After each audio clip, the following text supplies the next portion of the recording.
What's up, Dan?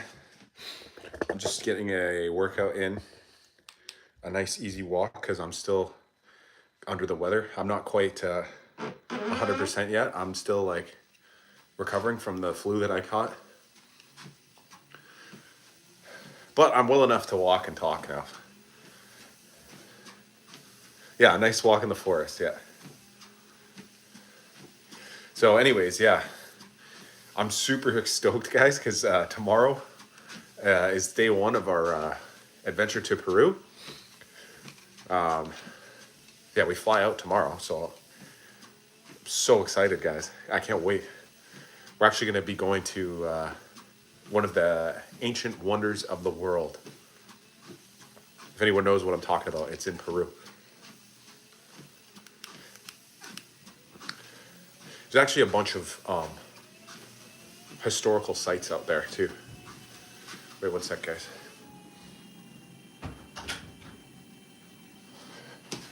Sorry, I was just making sure the door is closed here. But yeah, I'm gonna be visiting an ancient wonder of the world, a city in the sky that people have no idea. Have you ever been to Banff / Lake Louise? Yeah, I've actually been to Banff and Lake Louise a bunch of times. I was born and raised in Calgary, so Calgary's the closest city to Banff and Lake Louise probably. And so usually people from Calgary visit Banff quite often. So I got to, I got the pleasure of going there when I was young.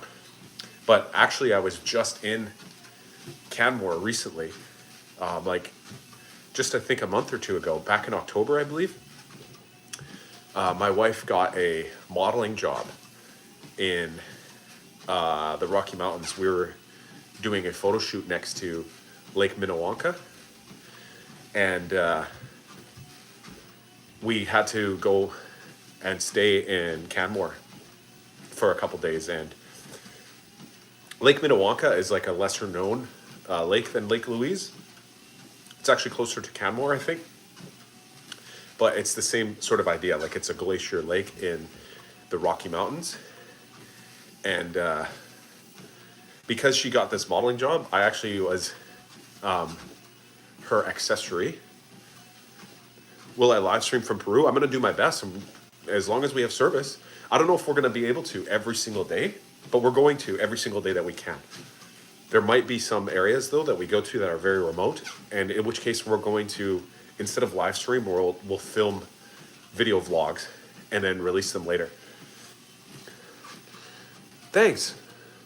I really appreciate that, Chan Chal. A new subscriber from India. Drake? Who the friggin' heck is Drake? That's a line from one of my favorite songs. I don't know if you guys know the rapper OG Centella, the greatest in Canada. Does anyone know who I'm talking about? He does like parody songs, like, like Weird Al Yankovic makes like joke songs or whatever. I'm from Canada, and he does like covers of like other songs. Do you think there'll be another NBA franchise in Vancouver? There should be. Like, honestly, they would support it for sure.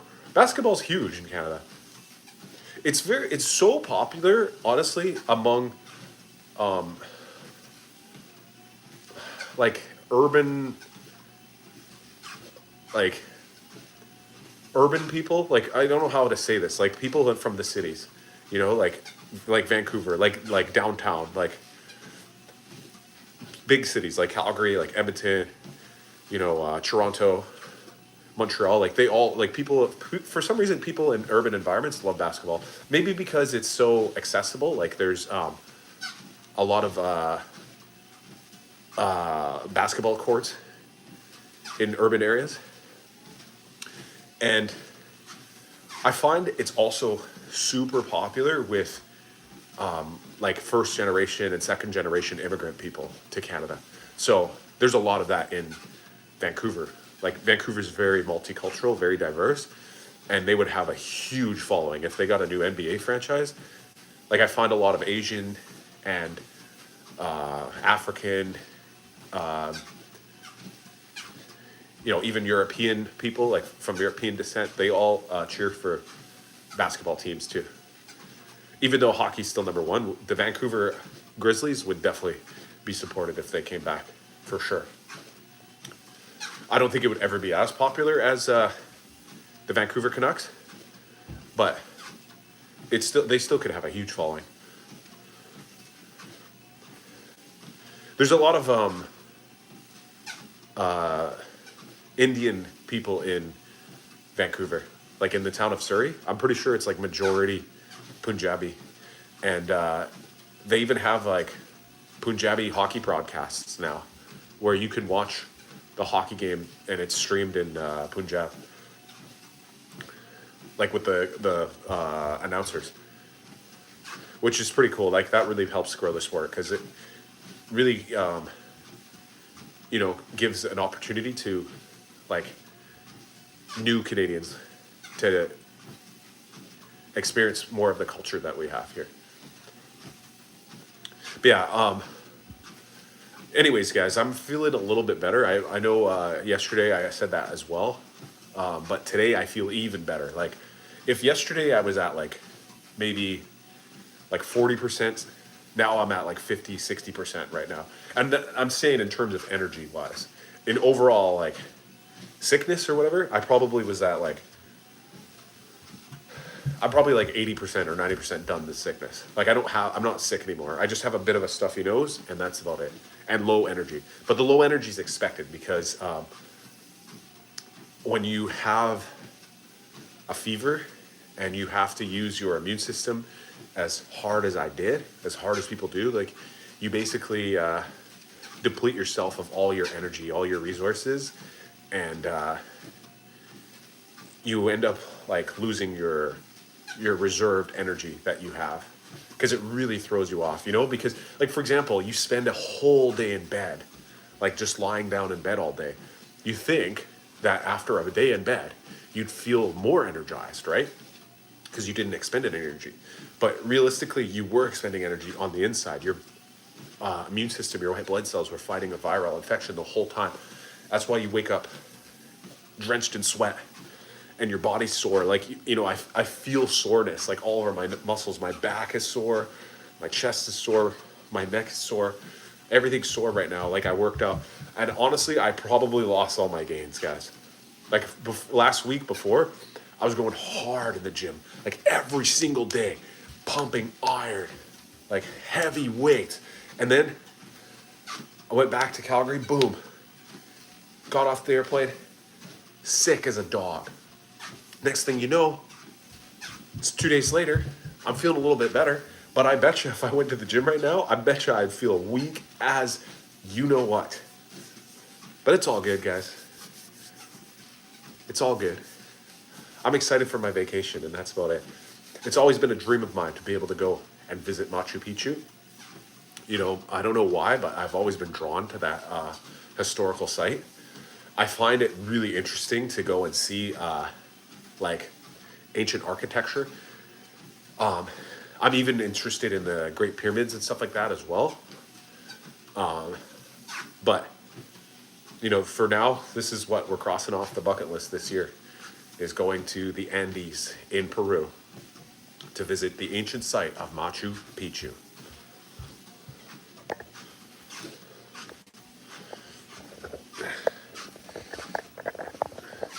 Let's go with a different background now. Let's go with the popsicles. I feel like you guys like that. I'm in the freezer.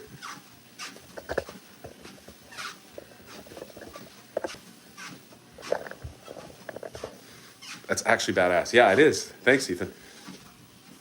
There's a few other things. Like, I always wanted to visit the Grand Canyon, which I kind of did a couple years ago. But I think if it was up to me, I would want to do it again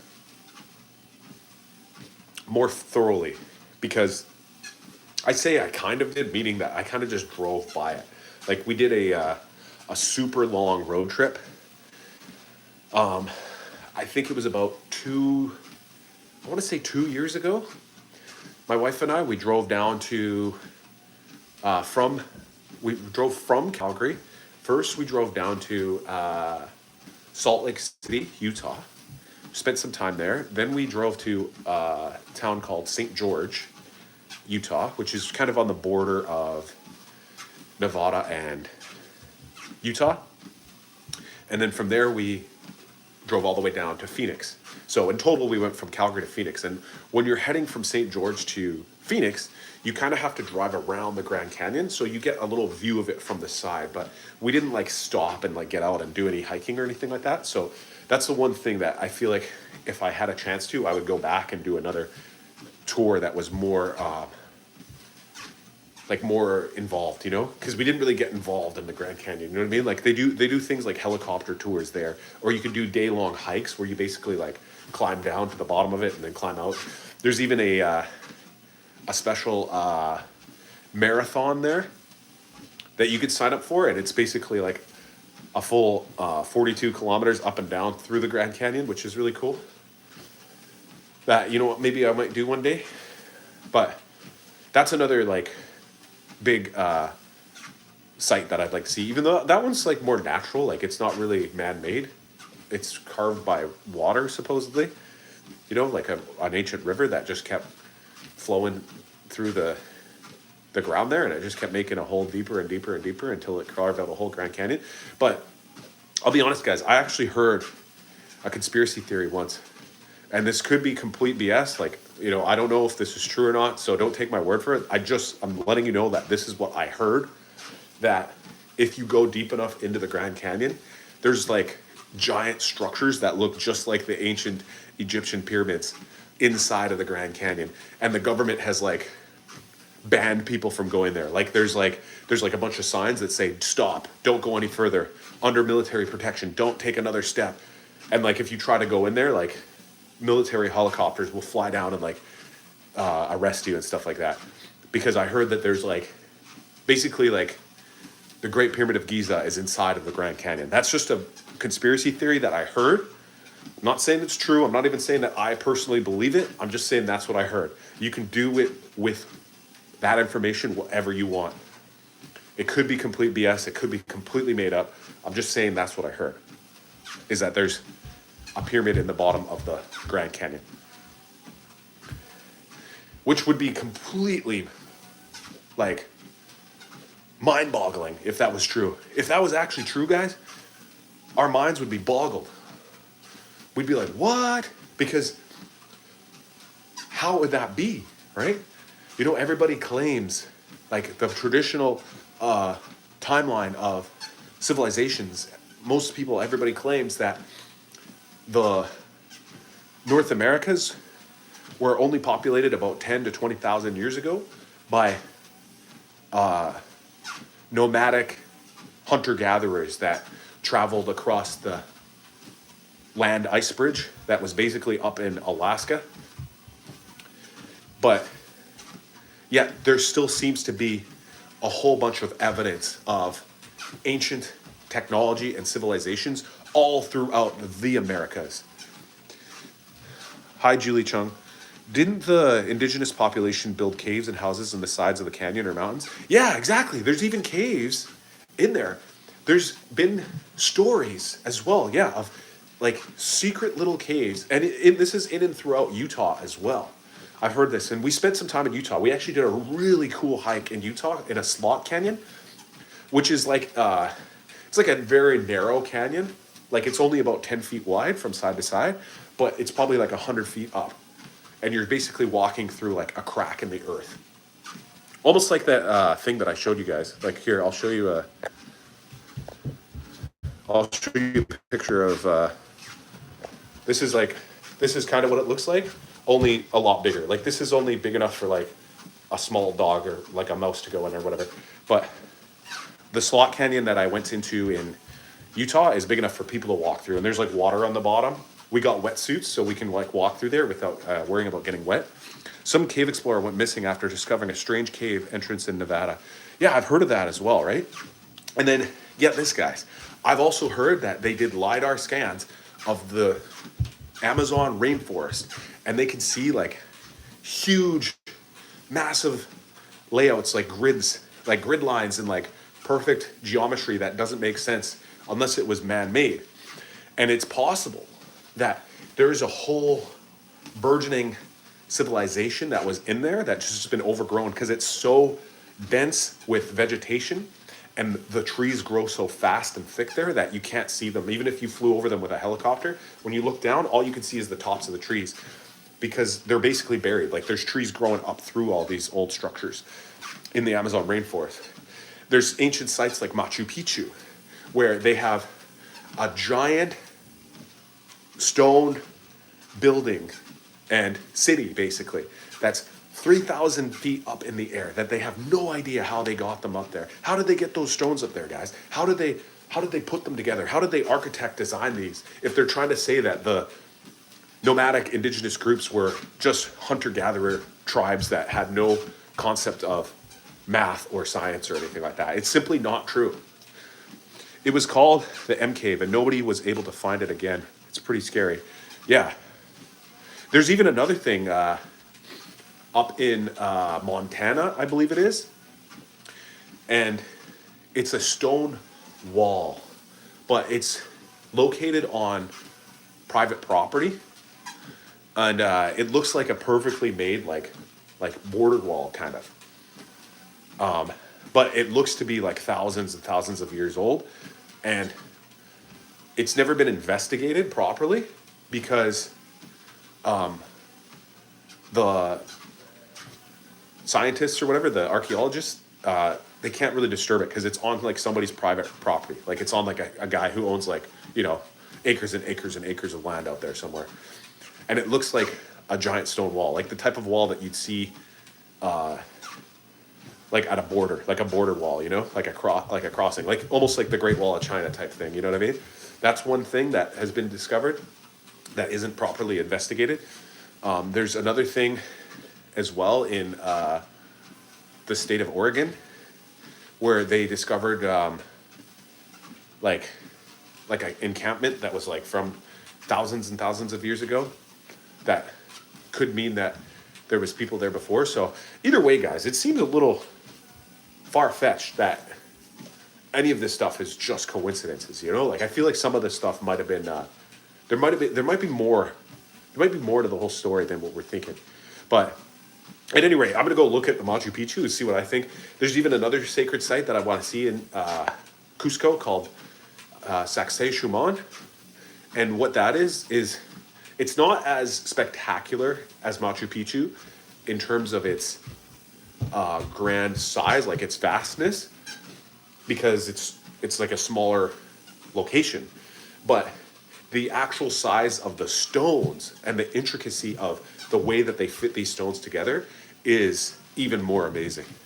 You should look up the book, The Emerald Tablets of Thoth. It was written by Thoth, the Egyptian deity of knowledge and writing, who was from Atlantis. That sounds pretty sweet. I mean, I don't know if you guys have realized, but I kind of go down a lot of rabbit holes when it comes to these ancient conspiracy theories and stuff like that. And like I said, I'm not a crazy guy like that believes all of it. I'm just saying it's fun to look at them and like hear about them sometimes. I don't necessarily agree with any of them. I'm just saying that that's what I heard. And I'll come to my own conclusions. I think a lot of it is pretty fishy. A lot of the history that we're taught in books, a lot of the history that we're taught in school seems to be a little bit fishy. It details how the pyramids were built along with many other interesting things. Yeah, that sounds pretty sweet because That's one thing that people also disagree upon is how were the pyramids built, you know? And this is another thing that people are gonna disagree upon. How was Machu Picchu built? You know what I mean? Like the Inca civilization, the Inca people were there for sure. Like when the Spaniards came across and invaded South America, they came across Inca people, the tribal people of that area.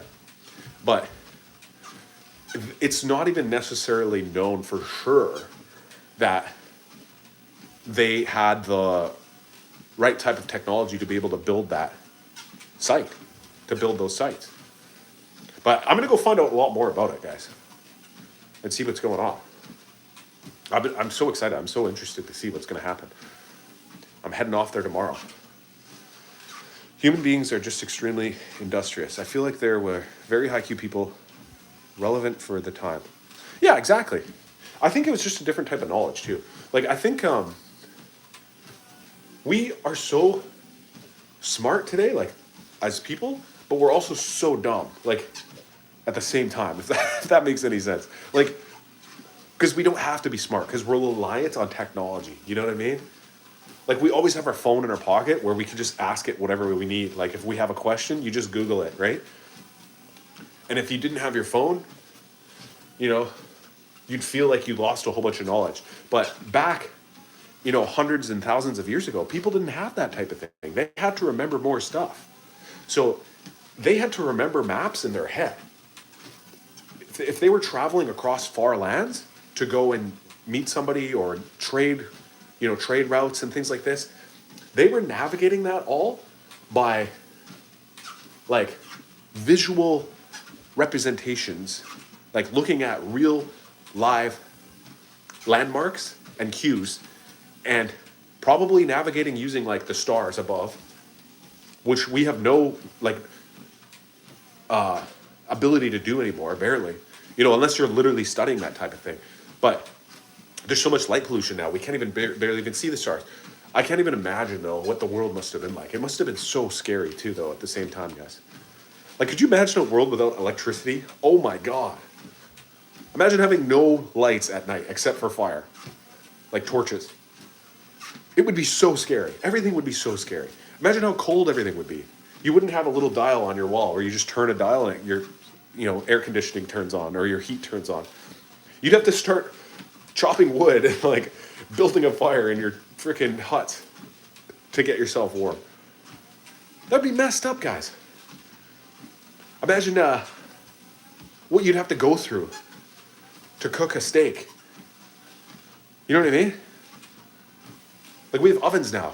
Every time you're hungry and you want to make a steak or make a fish fillet or whatever, you know, potatoes, doesn't matter. I'm just throwing things out there. Every time you're hungry and you want to make some food, you just pop it in the oven. Me right now, I'm on Vancouver Island. Right? Back then, they didn't have electricity. There was no oven. You couldn't just turn on the oven. At nighttime, well, you needed light because you couldn't see in the dark. You'd have to light a fire. You didn't have a flashlight. You can just grab your phone and turn on the light. It'd be so scary. Imagine going on a sailboat and crossing the ocean with no electricity. Holy frig, that would be an adventure, guys. Like, it would not be for the weak. I think we live in the easiest time of all time right now.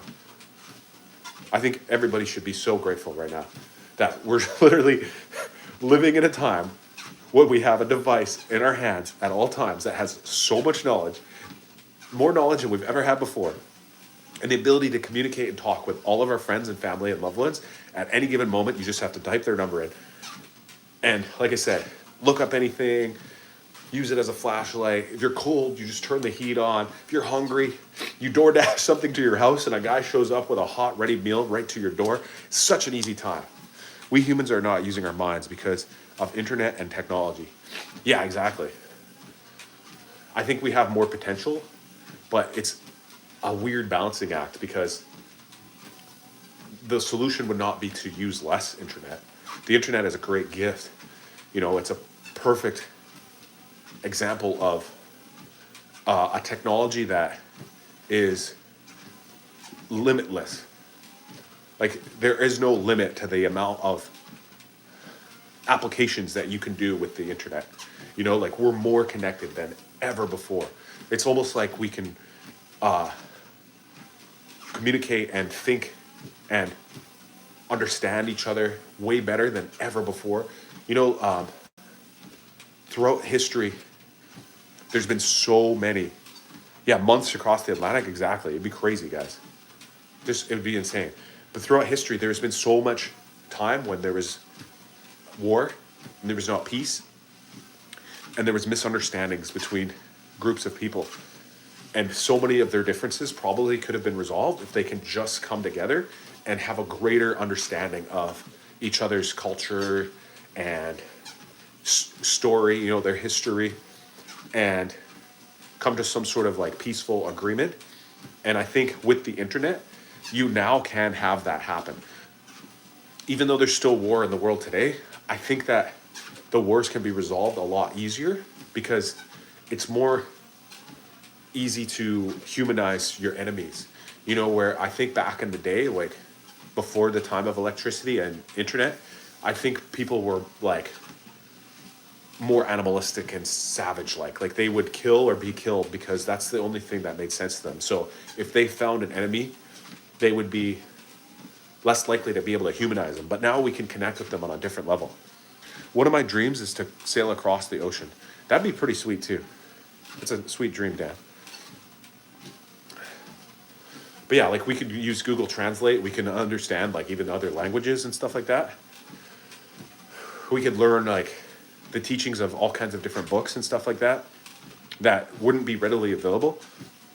You know what I mean? Like even about other religions. You know what I mean? Like you can go on the internet right now and you could Google everything you need to know about a different culture's religion that's the entire world away. Whereas if that was 100 years ago, you wouldn't have access to their teachings, like their sacred texts and their guidance that they received from a different, different culture's religion from half the world away. So that's a really easy way to like bridge a gap between two different groups that are enemies. And even history-wise too. Like if you can see where a country gets its morals and values from and what it's been through, it gets you to understand a little bit more where they're coming from and have a little bit more compassion, you know? And I think that can bring more peace to everybody. So that's why I'm just really grateful and thankful that I live in today's world. And I can't wait to go traveling tomorrow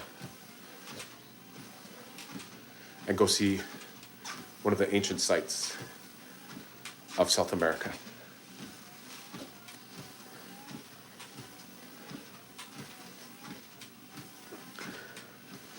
There's actually a bunch of stuff in Peru, by the way, too. Like that, we're just getting to the tip of the iceberg. There's other things there too. Like there's something called the. Oh, thank you, Julie. I appreciate that. There's other things there called the Nazca lines. I don't know if anybody's heard about these, but they're like these giant pictures that have been drawn into the desert sands.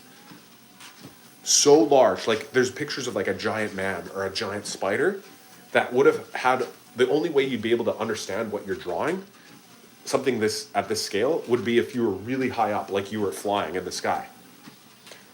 But I feel like a lot of people get glued to a religion and they become ignorant towards other ways of thinking. Yeah, that's still true. That happens for sure. But at least we have access to the possibility to be able to come to understandings now. But yeah, anyways, the Nazca line, guys, it's like these giant pictures on the ground that have been like drawn on the ground with like, I don't know, so they scratched them or etched them into the rock, like onto the desert floor. And like I said, the only way you can actually even see what the picture is, because it's so large, would be to go up flying in the air, like in a hot air balloon or an airplane or something like that. So that's another mystery. How did the ancient Nazca people draw these pictures on the ground when Supposedly there was no airplane flights until like 1912 or whatever. You know what I mean? How are they seeing that? I think the conventional explanation is they used ratios, like they maybe drew a small one and then just, ratioed it out to make it bigger and bigger. But still, who are they drawing these for? You know what I mean? Like, why would they need to draw such a big monument that's just a drawing on the ground? I think the Inca used terrace farming on the sides of mountains. Yeah.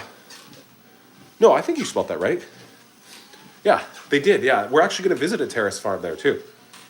It's all part of the Machu Picchu thing. But I think, yeah, it's to help with the water flow, like the irrigation, I guess it's called. The water, like if it rains at the top, the water flows down and it keeps going down to the next level and the next level. And they would like interbreed or interselect the plants that they want to put in each terrace. That the top ones probably need the most water and the bottom ones need the least water or whatever. At least that's my guess. That's my guess. That's why they would do that. But yeah, we're not going to get a chance. I don't think we're going to get a chance to see the Nazca lines. But that's another mystery from Peru. If you've never heard of them, look it up, guys. It's the Nazca, Nazca lines. They're giant drawings on the ground that are only viewable from space or like up in the air, like thousands of feet up, like in a hot air balloon or whatever. And yet they were drawn thousands of years ago before anybody even had access to flight. Doesn't make any sense. Like, they drew these for what reason? Who did they draw these lines for? Right? There's mountains. Someone had an IQ of 160 1,000 years ago and figured it out. Probably. I mean, it's definitely possible. What was I gonna say, guys? Oh yeah. There's another thing in Peru too. That's called the Rainbow Mountain, and this is more like a natural geological site too. But it looks like these big mountains that are like hills that like are different colors. Like the dirt looks like red and purple and like different shades of brown. So they look really cool. Like, they don't just look like typical mountains that are just like typical mountains are usually just black or gray or brown. You know what I mean? Like, they're not usually like multicolored mountains. Like, they're just like a shade of gray or brown. So, but that's more like a natural formation. Like, it's not really man-made, I don't think. And then what else is there? There's something called the salt mines there too. I think we're going to visit that, though. I think we have a chance to. It's in a valley temple, or a valley. I don't know. We're going to go see a bunch of cool stuff, guys. Oh, and then there was another one I heard about, guys, recently. And this one gets really wacky. So before I say this one, guys, just keep in mind that this one is about to blow your minds. It's super wacky. I don't necessarily believe this. I'm highly skeptical about it. I'm just telling you what I heard, because this one's going to blow your minds. Supposedly, they found in Peru tridactyl mummified beings that were really small. So what that means, tridactyl, means they had 3 fingers, like Ninja Turtles, like this.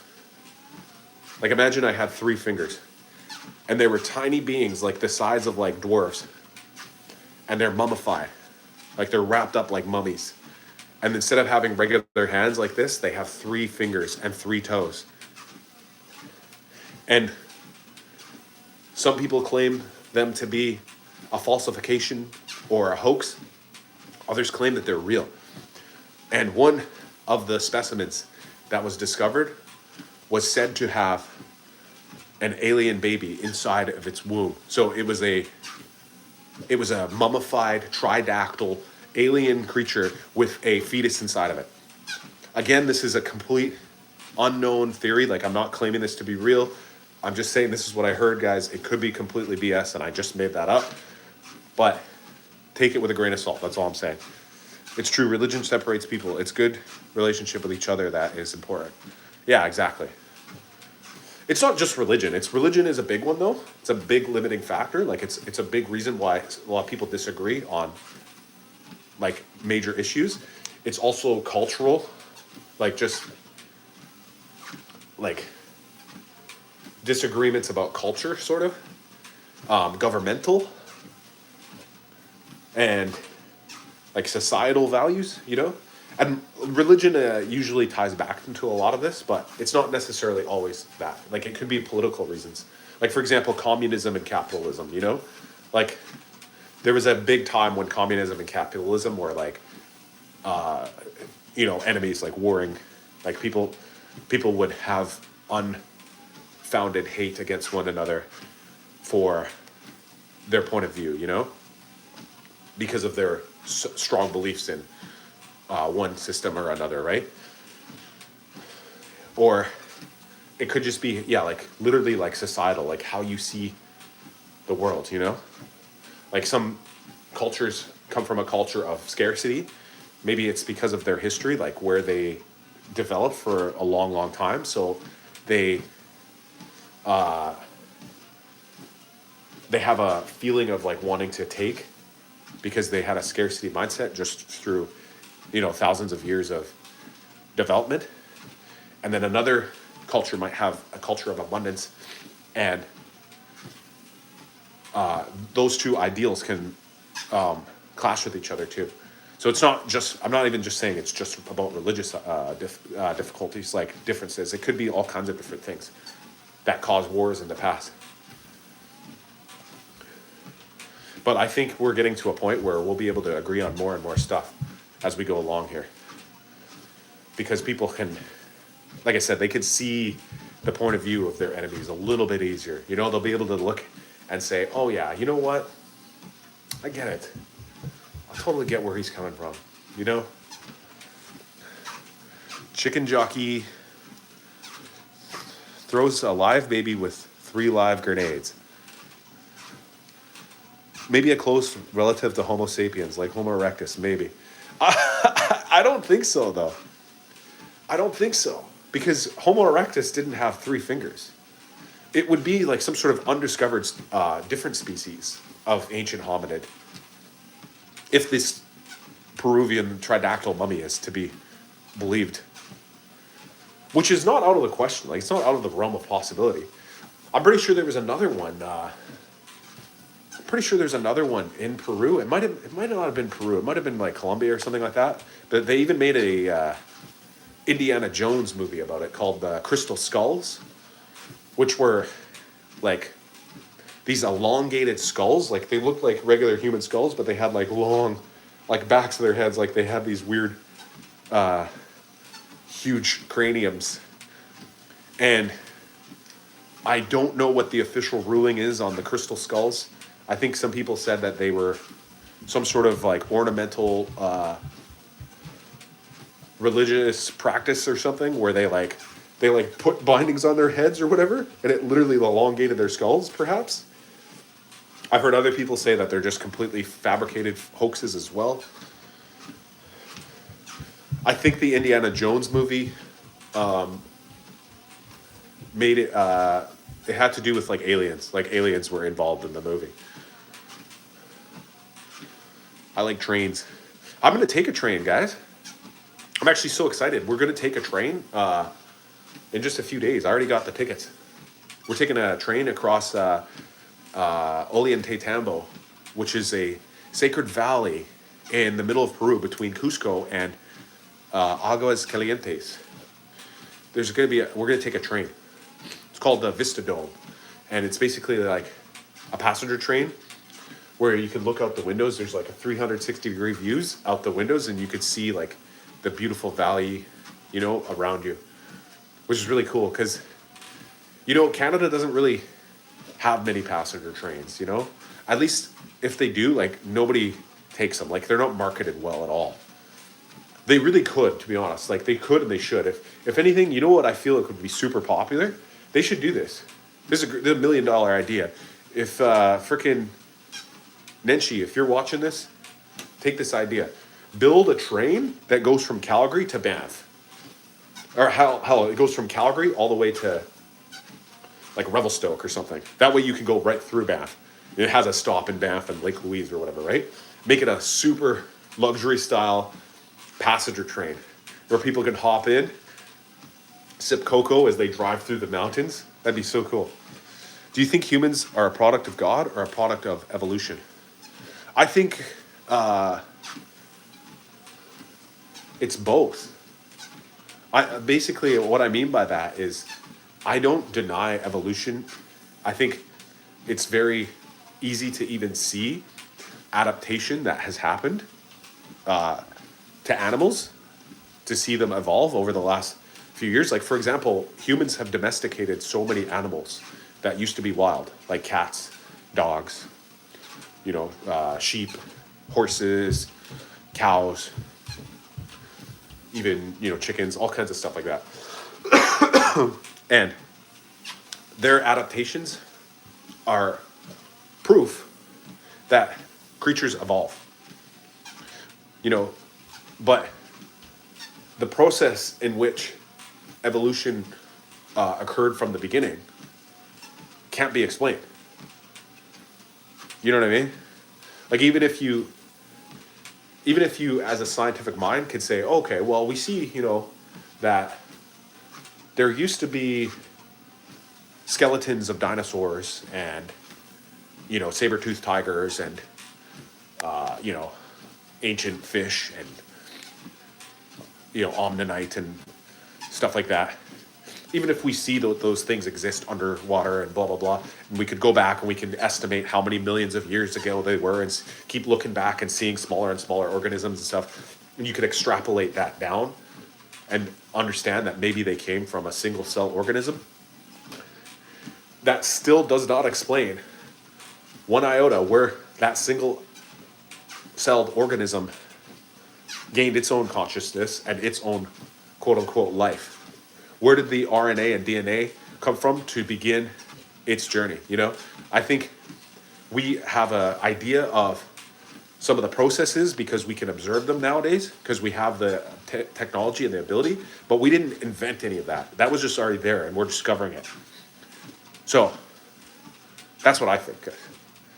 In Africa, the women put a big ornament on their necks to make them long. It's late here in Canada. Good night. Hope to see you again. Thanks, Julia. Yeah, I've seen the African thing. Yeah, like they just every year they put like another thing on their neck, like a metal ring, and eventually it just keeps stretching out their neck, so they keep getting taller and taller and longer. Almost like those teeth things. You can get like these braces type thing. Like they're almost like, I forget what they're called. Invisalign or whatever. They're like retainers, I guess. And you just keep putting a different one in your mouth over and over until it reshapes your teeth. Like it unsticks them and it like straightens them all out if you have crooked teeth. It's sort of the same process, except this one is putting like a new metal ring on your neck. So that could be something to do with those elongated skulls. Like they made their skulls longer for some reason. Like just for like some sort of cultural practice. And to us, that seems... Oh, and there's a lip one too, by the way. Have you guys ever seen the lip one? There's an African tribe that puts a thing in their lip and it just keeps making their lip bigger and bigger. But I was going to say, to us, that seems really weird. You know what I mean? Like to me, it seems really weird that somebody would do that to their lips. That somebody would do that to their neck. But from the context of what they went through, it makes sense to them. You know what I mean? Like, if you look at people here in the modern world, like in North America, a lot of people get tattoos. So they're getting a needle and sticking it in their arm and injecting tiny bits of ink to color a picture onto their arm. That might seem weird to like some African guy in a,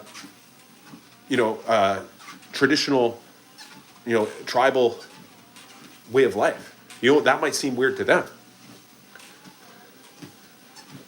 So basically all I'm saying is everybody's kind of weird depending on the perspective that you look at it from.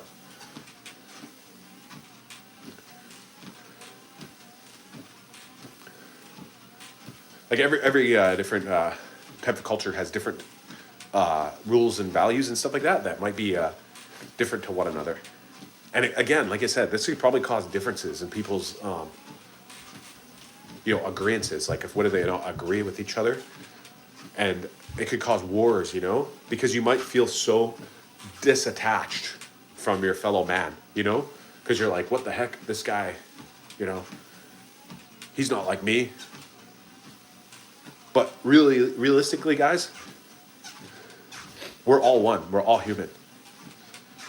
What's up to Jazz?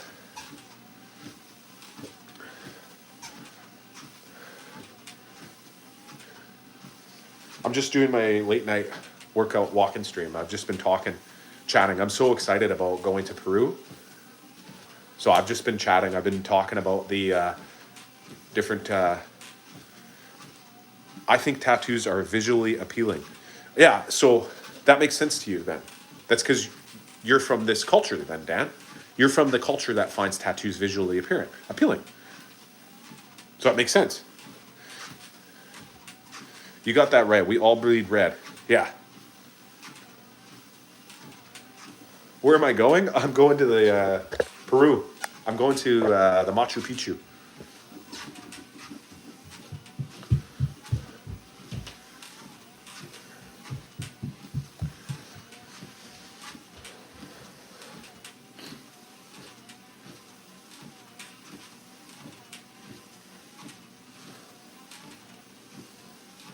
I think as time goes on, also things will become more universally accepted and there'll be more of a monoculture, which can be a little bit sad in some ways because then you lose a lot of the diversity or whatever. But I think it also is a great opportunity for even more discoveries. Excited about the food over there? I am, but I haven't really thought about the food too much. I know I'm a super big foodie, guys, but I've just been focusing on all the places, like the stuff that we're going to visit, like the attractions that we're going to see first. I haven't even been thinking about the food. I heard that there's a restaurant in Lima that is supposedly ranked as like the #1 restaurant in the world. I didn't make a reservation there, so it might be too late. But, I mean, supposedly, I don't know if this is true. Somebody's going to have to look this up for me, but apparently it's the #1 ranked restaurant in the world. And it's in Lima, which is the capital city of Peru. It's like their main city. It's their main hub. That's where we're going to be visiting first. The background in the crack, you made a video on, right? Oh, yeah, this thing? I think, you saw the video. It's like a crack. It's just a crack on there.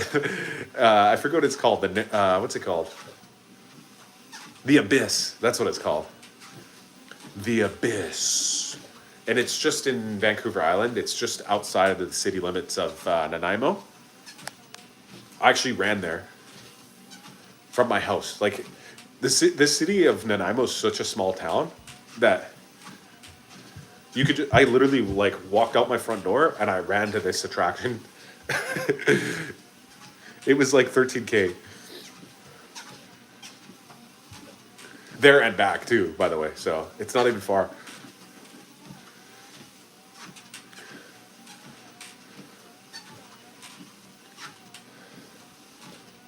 I'm just lucky that I live close to it. There's actually like so much cool stuff to see on this island, to be honest.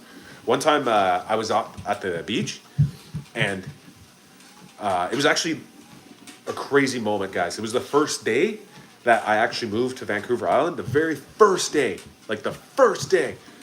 Me and my wife went down to have lunch by the beach, and we were looking at the water, and the next thing you know, we see orcas, like killer whales, swimming through the water. And we're like, whoa, no way. That crack reminds me of the movie in 2012 where all the cracks started happening.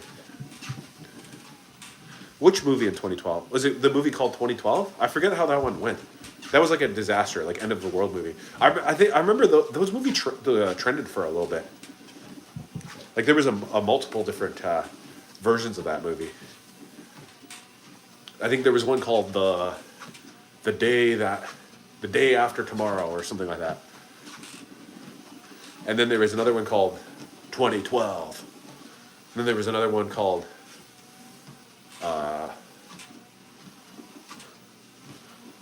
Disaster or something. I don't know. There was a few different versions of that one.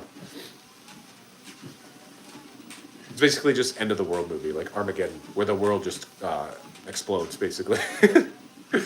I don't know why that was so popular. I think it's because of there was like an impending doomsday thing that happened around 2012. Actually, I think it was based off of something from Mexico, like the Mayan calendar or something like that. Like there was like a big circular Mayan calendar, another ancient civilization in North America or the Americas. And they like read the calendar and they're like, oh my God, it ends at 2012. They must have a prophecy that means that the world is coming to an end. But I think the truth of that calendar that was created by the Mayans, I think they used astrological, zodiacal, how do I say that? Zodiacal signs. Like, you know how there's like the age of Aquarius, the age of the Pisces, the age of the Scorpion or whatever.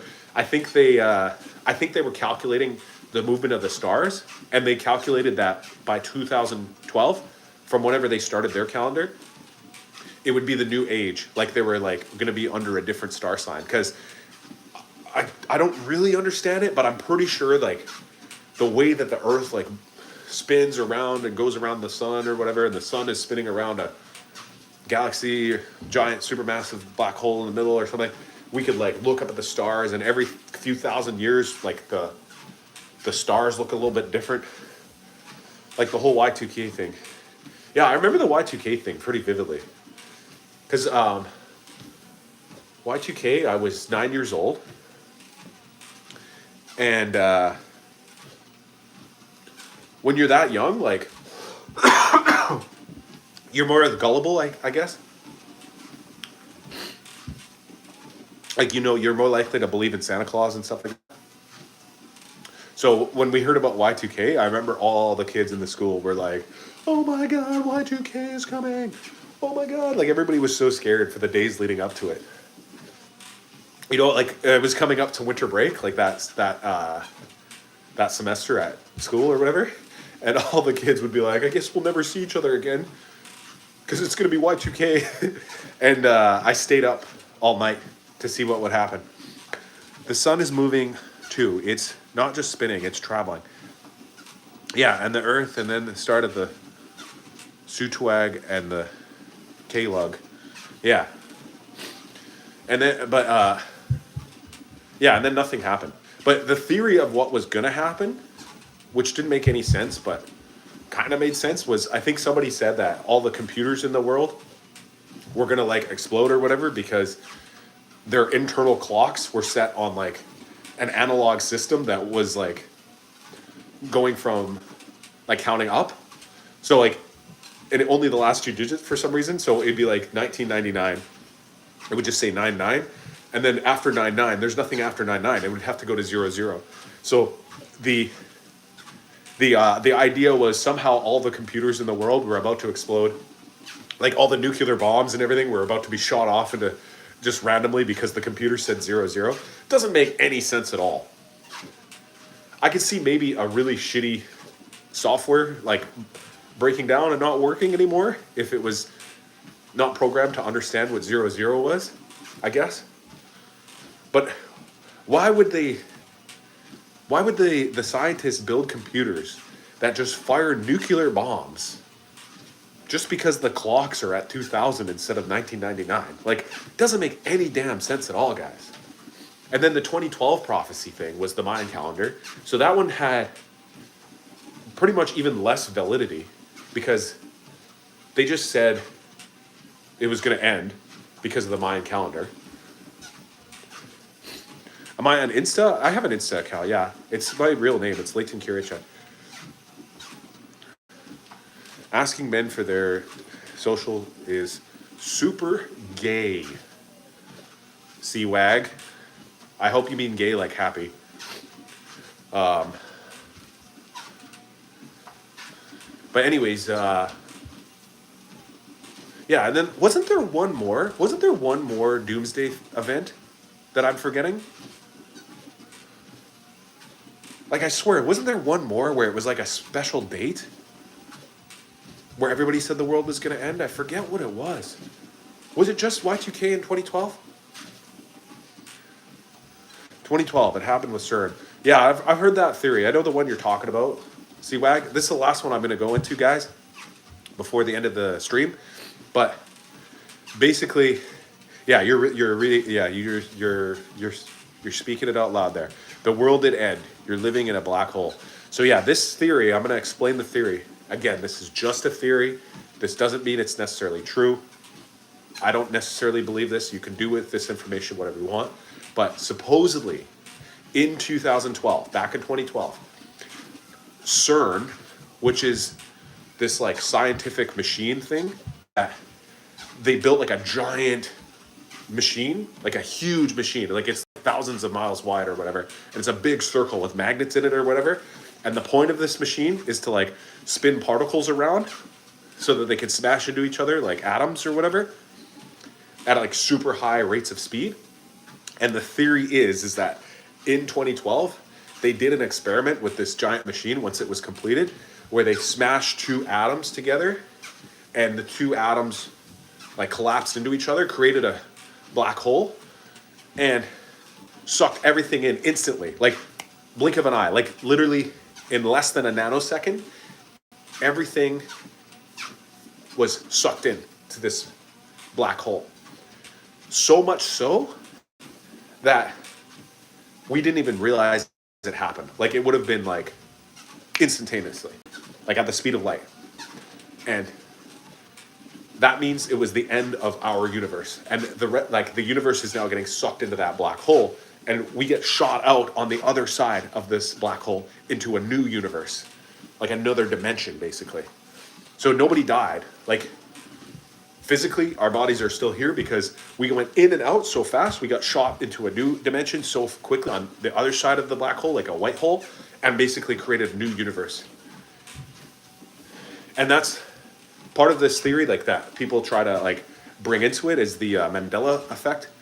So if you guys don't know what the Mandela effect is, it's the theory that there is certain historical and pop culture events that are universally misremembered by multiple people. So for example, many people universally remembered that Nelson Mandela died in prison in the 90s or 80s or something, when in reality he survived and he actually went on to live a long life or something like that, right? There's another one, the Berenstain Bears. You guys remember the Berenstain Bears? Like a bunch of people, a bunch of kids remembered reading those books as kids, and we remember the title of the book being The Berenstein, or Berenstein, like Stein was the last part of their name. Berenstein, Berenstain Bears. Then you go back, you look at those books right now, like you go find them, you go dig them out of your mom's basement or whatever, you find your old Berenstain Bear books, and it's written down as Berenstain Bears, AI. And people say that that's evidence that our universe was sucked into a black hole and shot out to the other side, and we're in a brand new universe. I kind of disagree with this theory, guys, because why on earth would that be the only change that happened? Like, why would it be that the entire universe got sucked into a black hole created by CERN, by a particle getting smashed together, and the only brand new thing that happened was they changed two letters of a children's book? That doesn't make any sense, guys. The sun changed colors. Nah, that's BS too, guys. Everyone's misremembering that for sure. The sun has always looked like that. Whoever thinks that didn't spend enough time outside as a kid or in their adulthood. No, it didn't. You remember pictures of the sun. The sun has always looked like that, guys. Trust me, I spend a lot of time outside, like daily. And I spend a lot of time outside as a kid too. It depends on atmospheric conditions, especially from where I live, because I lived in a very highly elevated city, And this city also sometimes would get interfered with by smoke from nearby wildfires. And when the smoke's in the air, the particles of smoke in the air change the coloration of the sun, so it looks more orange. Guy, I lived outside. I remember freaking out at 3 because my sibling said it was following me. I don't know, bro. I'm gonna have to agree to disagree with you on that one. But anyways, guys, this was my final stream of the day before heading to Peru. So thank you all for coming on the journey with me. I've just been walking for an hour. Just so it's really slow walk because I'm sick. At least I'm getting better from being sick. Like I was deathly ill 2 days ago. I was literally like in bed, drenched in sweat from a fever. What is my most embarrassing story? We're gonna have to save that one. We'll save that one for another day, Mr. Shawarma.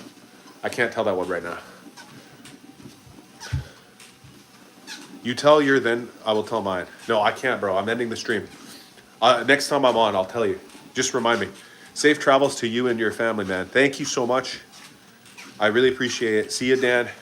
I really appreciate your guys' subs and likes, all that stuff. Thank you all for watching. I'll remember that next time, okay, guys? Have a great night.